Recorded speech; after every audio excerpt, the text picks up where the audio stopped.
First மெயினா இப்ப அகரம் students உள்ள வந்தோனே ஃபேஸ் பண்ற ஃபர்ஸ்ட் ப்ராப்ளம் இங்கிலீஷ் லாங்குவேஜ் தான். நெறைய பேர் பயந்து அழலாம் செஞ்சிருக்காங்க. நம்ம இங்கிலீஷ் அப்புறம் கத்துக்கிட்டதுக்கு அப்புறம் தான் தெரியும்.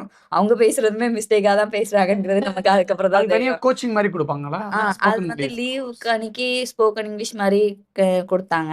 ஸோ ப்ளஸ் எங்களுக்கு வீக்லி வந்துட்டு இந்த இவங்க தெரியுமான்னு தெர்ல. அ career guidance Ashok Kumar. Okay. அவங்க வந்துட்டு அவங்க வந்து நீ படிக்கிறியா? படிக்க வைக்கிறது மட்டும் தவறாம, இப்ப சில பிள்ளைங்களுக்கு பேரண்ட்ஸ் இருக்க மாட்டாங்க. ஸோ அவங்களுக்குமே நெறையா வந்து சொல்றது, ஷேர் பண்றது, பர்சனல்லாம் ஷேர் பண்றதா இருக்கும். ஸோ அவங்களுக்குன்னு ஒரு மென்டார்ஸ் நம்ம அகரம்ல இருந்து வச்சுப்பாங்க. மென்டார்ஸ்னா எப்படின்னா, அவங்க பேரண்ட்ஸ் மாரியோ, இது மாரியோ நடந்துக்க மாட்டாங்க. ஃப்ரெண்ட்லியா பழகுவாங்க. எல்லாமே கேட்பாங்க. "ஏய் எப்படி படிச்சிருக்கியா? உன் மார்க் என்ன?" எல்லாமே அப்டேட் பண்ணுன்பாங்க. ஒரு 5 ஸ்டூடண்ட்ஸ்க்கு ஒரு மென்டார் இருப்பாங்க. ஸோ அவங்க கிட்ட நம்ம என்னலாம் ஷேர் இப்போ எனக்கு அம்மா இருக்கு. நான் அவங்க கிட்ட ஷேர் பண்ணிப்பேன். எனக்கு என்ன பிரச்சனைனாலும் நான் அவங்க கிட்ட ஷேர் பண்ணிப்பேன்.